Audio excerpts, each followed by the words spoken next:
asked them to adjust the screens for me, and they've actually done it, so that's great. So thank you very much, Curtis and the AV guys, that's great. Good afternoon. Congrats on making it to the end. I'm so excited to be presenting, but I'm also a little bit sad because I know it's going to be another 365 days before our next Laracon AU. You've now heard from 16 amazing speakers, and they're all members of our community. And on behalf of these 16 people, Michael and myself, I just want to say, please, please, please don't feel like you can't come and talk to us. I couldn't walk up to the Laravel booth and ask for a t-shirt, so I know how hard it is. But we're here to meet you and to listen to you as much as you're here to listen to us. Now, yes, my sound works. So today I want to share with you a bit about my life journey.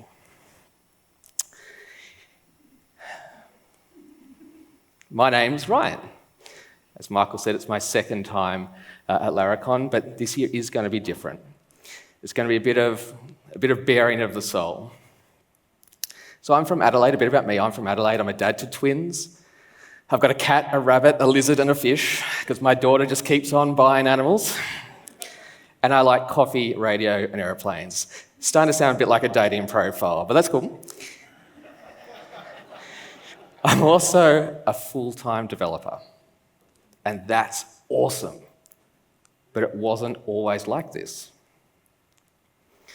So let's have the house if we can, please. And I want you to take out your phones, a bit of audience participation. And I want you to open whatever social media, affirming social media app you choose to use. And I want you to look at your bio. But specifically, I want you to look at the first word of your bio. I want to know how you describe yourself. Most people describe themselves in one of two ways. So put your hand up if you describe yourself professionally, by your job or your role or what you do at work. That's about right, all right. And so the other way people describe themselves is a personal attribute, a relationship status, a parent role, or where they live. So hands up if that's how you describe yourself. Yeah, it's super interesting. I thought it'd be about 90-10, and I reckon it is. Okay, I want you to keep that in mind. So every good talk needs a story. We've heard a few stories today. So let me tell you mine. We're going to start in 2001. I just started my dream career as a paramedic with New South Wales Ambulance.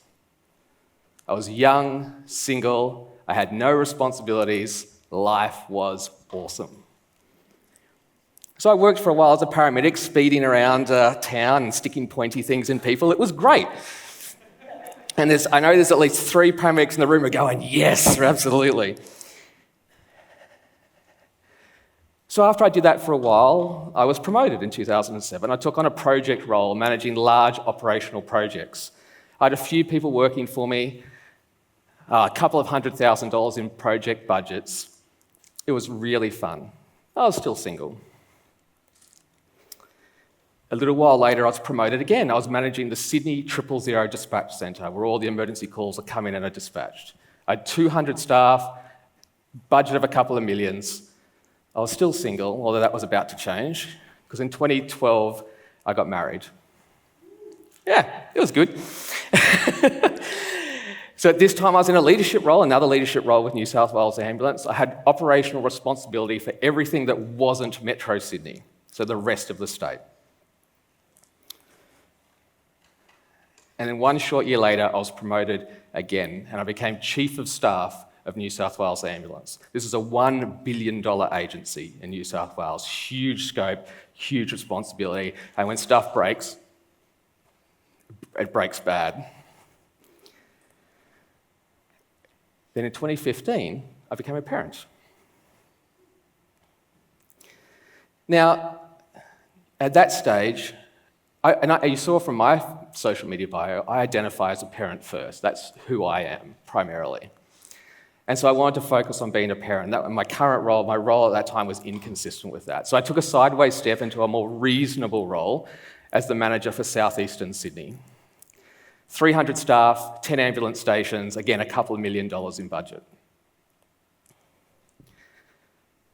But that still wasn't enough. My wife and I, we talked about our family, and we decided that we wanted to bring up our children in an environment that had a bit more of a community focus and a slower pace of life. So what did I do?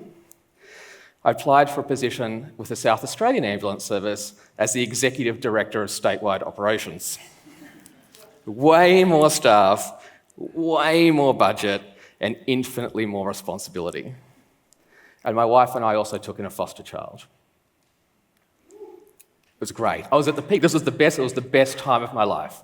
I had a great job, I loved my family life, and I was living in a city that was fantastic for what I wanted from my life. But then things started to change. Two things changed. The first is that I came to the realization that I actually wasn't happy in my job. I loved my career. I was passionate about my career. I loved my colleagues. I loved the profession. I actually just didn't like the job anymore. Was I an Icarus? Had I flown too close to the sun? Had I gone too hard too early? Should I have stayed in Sydney? Should I have spent more time working frontline? I didn't know. I couldn't articulate it.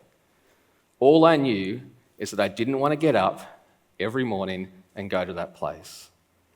I didn't want to spend all night managing ramping issues.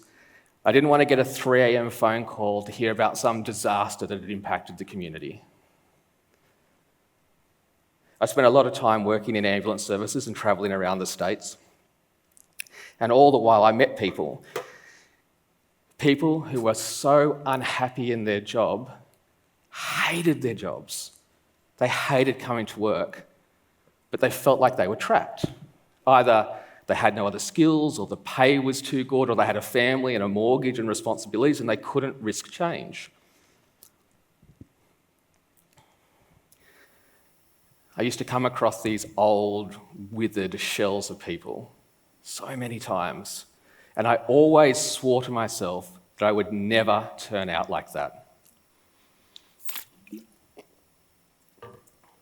I swore to myself that if I ever got to the point where I could see myself getting cranky and belligerent, I would do something else. My happiness and my mental health were worth more to me than any job. So I quit.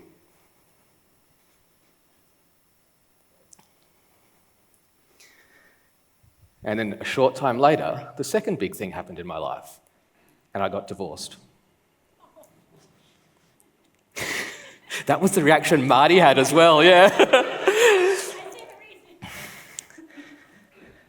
Do you remember this? Remember how you identified yourself, how you described yourself? 90% of you by your career, and the rest by your personal relationships.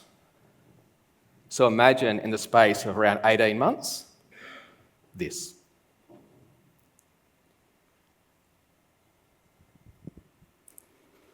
So here I am, almost 25 years later. I've retired from my job as a paramedic.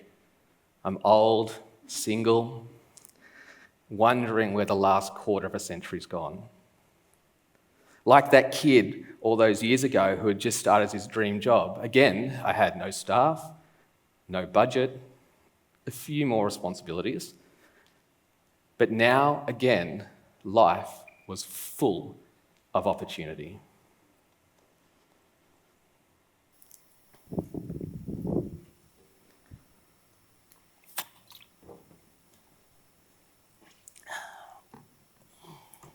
What I felt like overnight, for me, and which I don't think I really appreciated at the time, was that I'd lost my identity.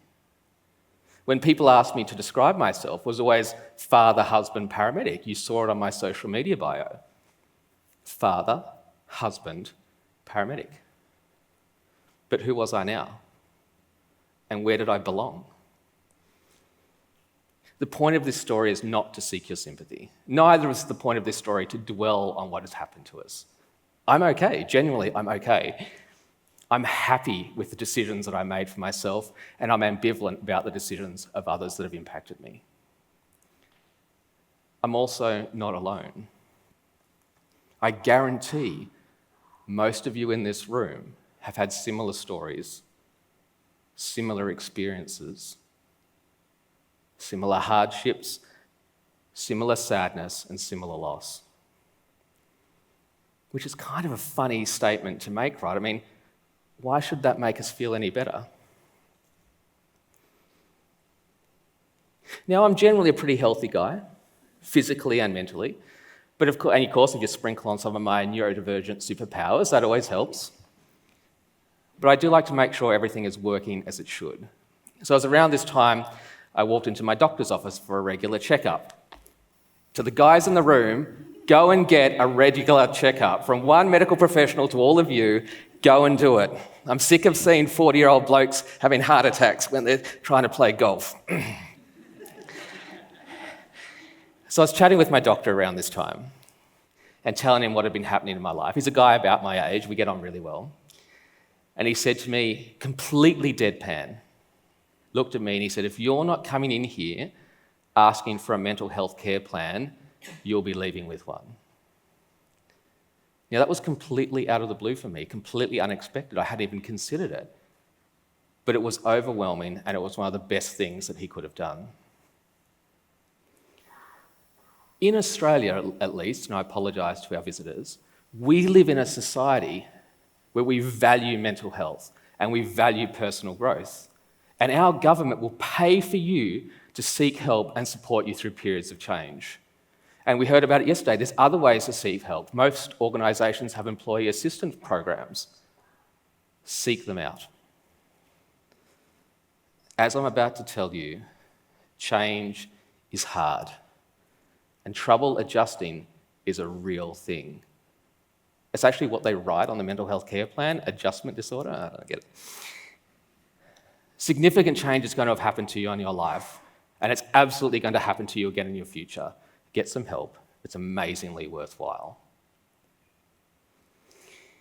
Now, armed with my mental health care plan, off I trotted to my local friendly psychologist. The trouble I have is that I'm like a massive overthinker. And I come from a branch of medicine that sits squarely in the evidence-based realm. So I wanted the evidence. I wanted the theory behind, I wanted to know the theory behind the psychology of what I was experiencing, of what I was being told. Because absolutely, you can intellectualize your way through everything, right? I mean, emotions, what? So I'm not a psychologist. I barely know what I'm talking about. Don't listen to anything I say.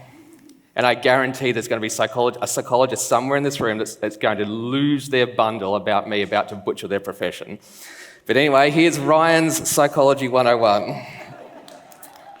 This is my psychologist's chair.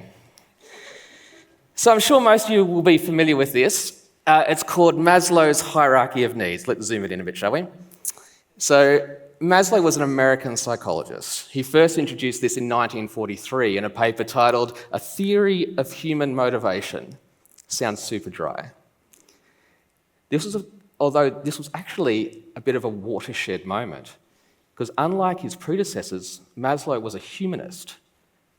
All his predecessors said people are broken, there's disorders. If you have something that happens in your life, you have a psychological disorder. And Maslow was like, no.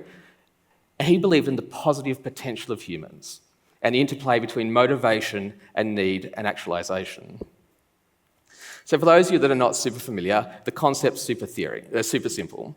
So the core principle is that as humans, we move up from the bottom to the top on the hierarchy. So the first thing we have to address is the physiological needs: food, water, air, shelter, things that keep us alive.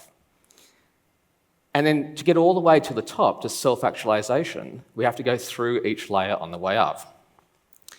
The really interesting thing about this, though, is that if we look at safety needs, second from the bottom, right there it says stability, predictability, and structure. These are the things that are the antithesis of change, or more specifically, the things that are taken away from us when change is thrust upon us. So, if we accept that Maslow kind of knew what he was talking about, or at the very least we like his vibe, the first thing we have to work through is change.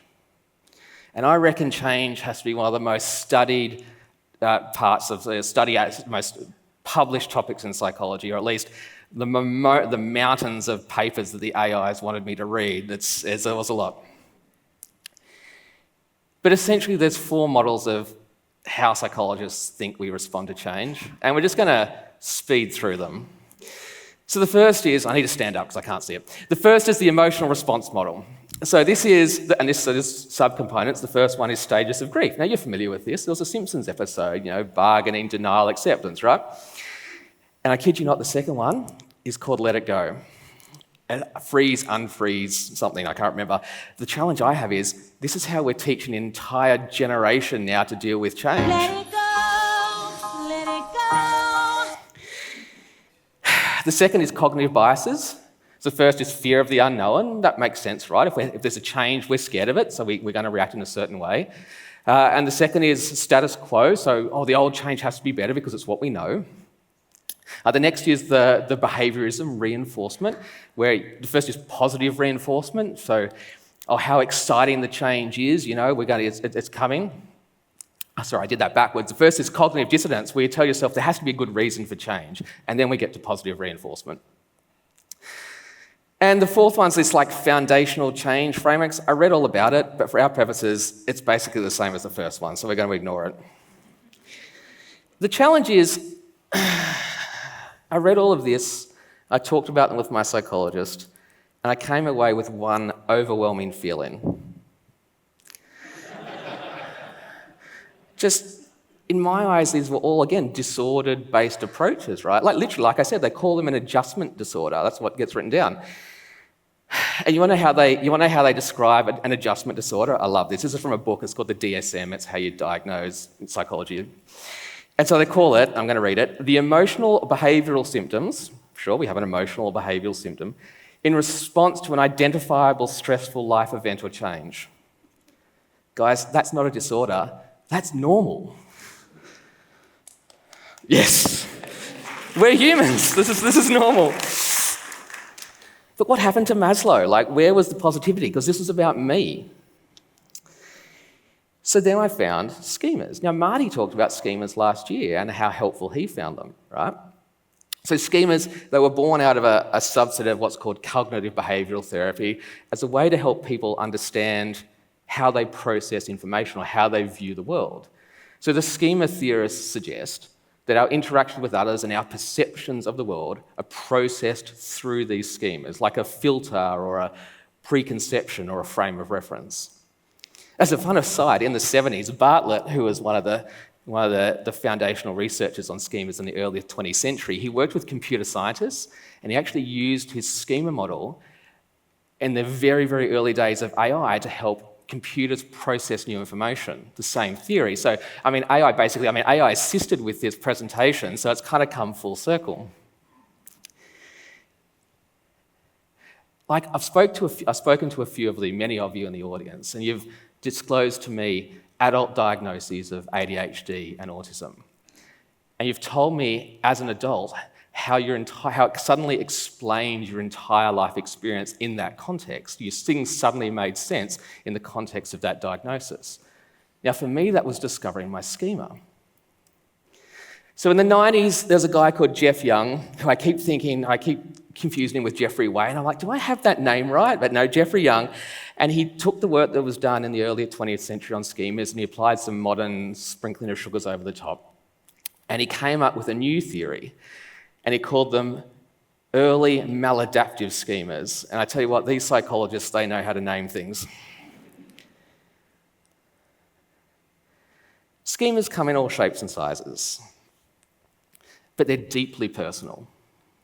The literature suggests that they originate in childhood and early adolescence as we're forming our perspectives of the world.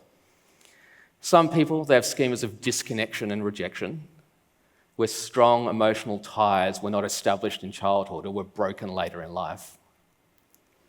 Others of impaired autonomy, which exhibits through dependence or a constant perception of failure. Then there's your impaired limits schemas, which are essentially schemas of entitlement and grandiosity. So these are your politicians. And maybe some of your Laracon presenters. Conversely, there's schemas of other directedness, which is focused on self-sacrifice and approval-seeking. And finally, the last group of schemas are overvigilance and inhibition. So these are your cynics, your perfectionists, and your OCD types. Now, Jeffrey Young wrote a book.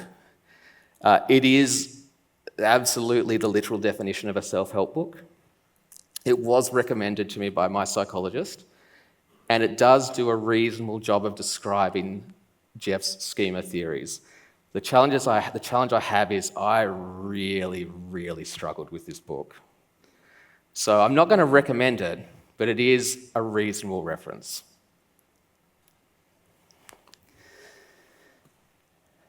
And so, having read lots of papers, having read Jeff's book, and filling out lots of self-assessment surveys, I found my schemas. And I fall squarely in the overvigilance and inhibition group, that over-control domain.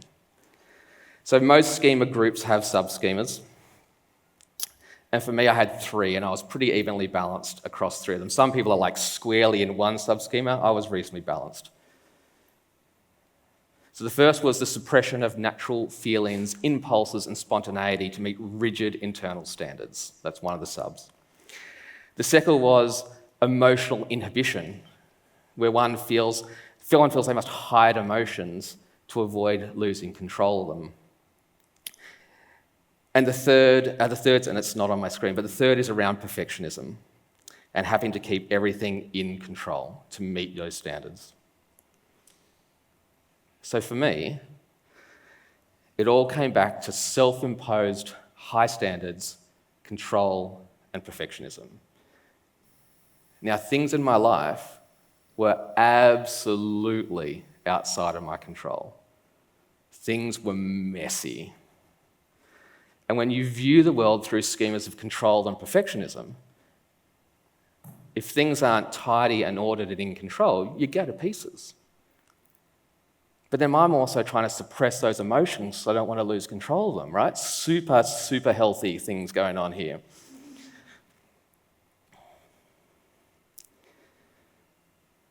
But now I was beginning to understand why I felt so out of control. Because I was out of control, but also because my threshold for needing control was so high as to not be able to withstand even minor changes. Which is wild, right? Like, considering to this point my entire career had been literally wading into chaos. But my psychologist says to me, he said pretty much the entire emergency services and emergency medicine cohort are exactly the same, which I think was supposed to make me feel better, which brings us to our next point. So this is not going to come as a surprise, but generally, people need to feel like they belong, and generally, people like other people. Now, I know this doesn't hold true for all of us in the room. Uh-oh. What? People. Oh, no.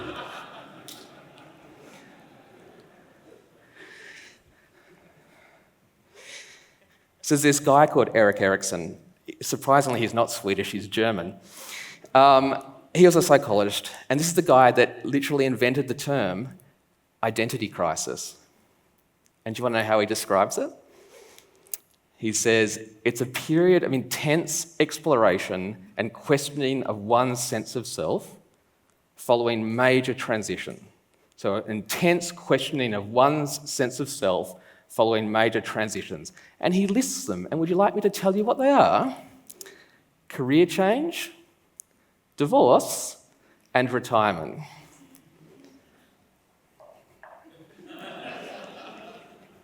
I'm not making it up. He also described the outcomes. He said, when your self-schemas become so inconsistent, contradictory, or when the self cannot be organised into a coherent whole, this can lead to a chaos of selfhood. So if your reality is inconsistent with how you perceive it via your schemas, you have a chaos of selfhood and a loss of emotional governance, which again, very reassuring for somebody with my schemas. So you can see how this really, really helps, right? I know that I've had significant changes in my life. I know that I have a schema of control and emotional inhibition and perfectionism. And so what I experienced at that time was literally the textbook definition of an identity crisis. But what's also really interesting, and again, this makes a lot of sense, is that like schemas, our sense of personal identity is intrinsically linked to our social identity. That is, how we perceive ourselves is influenced by how those around us perceive us, or at least how we perceive that they perceive us. So it's not inception, it's perception all the way down. Our personal identity is intrinsically linked to our social identity. The social identity is literally called, in the literature, the fundamental motivation. Now, Maslow might disagree with this, but it makes sense again, right? We thrive, as Kate said today, we thrive for connection. It's why we form political parties. It's why we form gangs. It's why we go to church. It's why we join clubs. It's why we like our sports ball teams. The fundamental need to belong, and through this belonging, a social identity is how we build our own internal independent identity. So let's go back to Maslow and regroup, because we've been on quite the ride.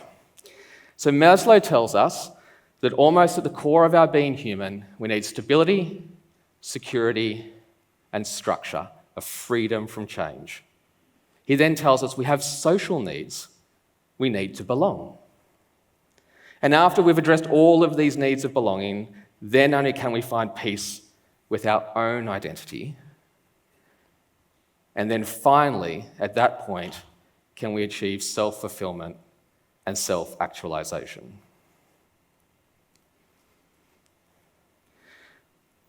That's not what I wanted. So, why go through all of this psychology stuff? Why do we need to know the background? Well, I hate to break it to you, but people are big, blobby, messy meatbags. And as much as I consider myself a unicorn, there we go, we're actually pretty predictable. And to quote Joe's Shakespearean monkey, if you cut me, do I not bleed? So I'm going to pose a question. If something in our professional lives isn't working, like somebody rings you and says, hey, something's broken, what's our first instinct, our first advice? Well, like we had to do with the theatre this morning, you turn it off and turn it back on again. Now, I'm not going to advocate we do this for people.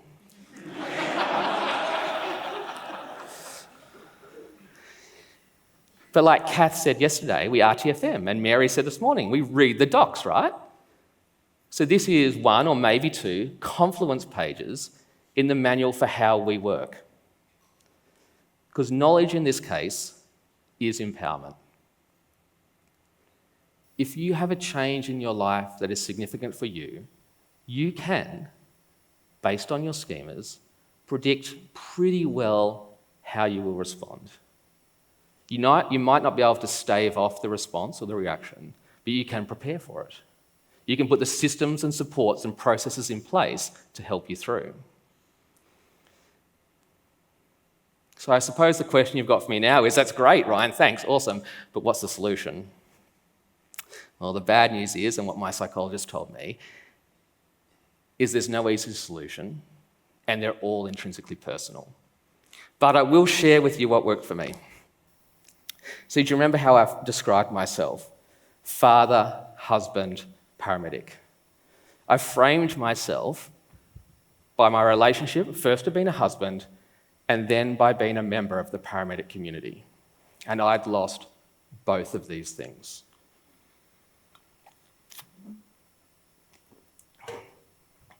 I'd lost the relationship by which I primarily defined myself, that of husband. And I'm working on that.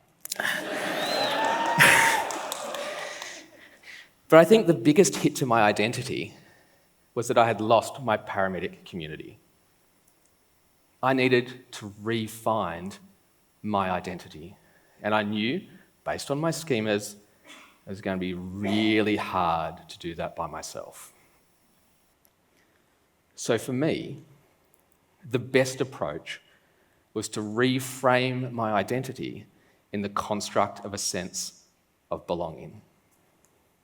I needed to find somewhere new where I felt I belonged.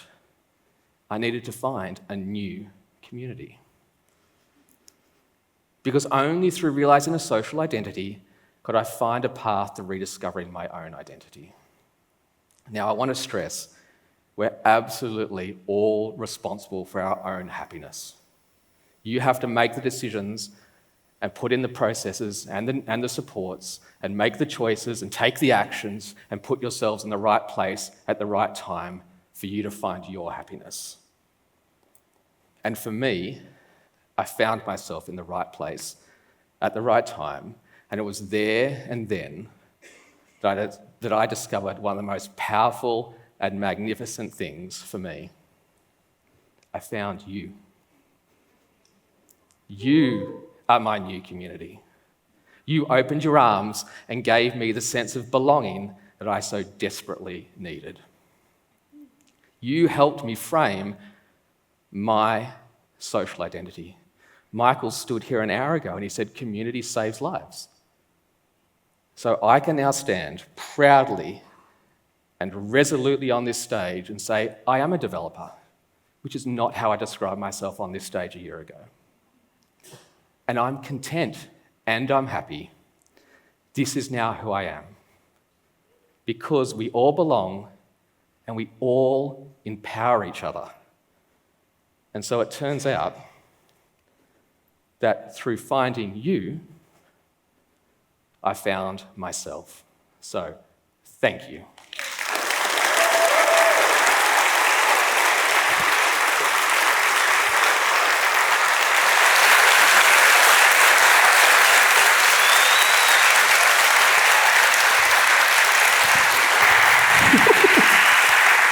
Good job, mate. Incredible. I mean, I know this is a theatre. You're not supposed to cut onions in here. And I'll take my stool. Thank you. what do you think the reason? No questions. All right, that's fine. We can go. We can do no questions. We'll give him a moment. Maybe he'll come back. If he doesn't, that's also okay. We understand.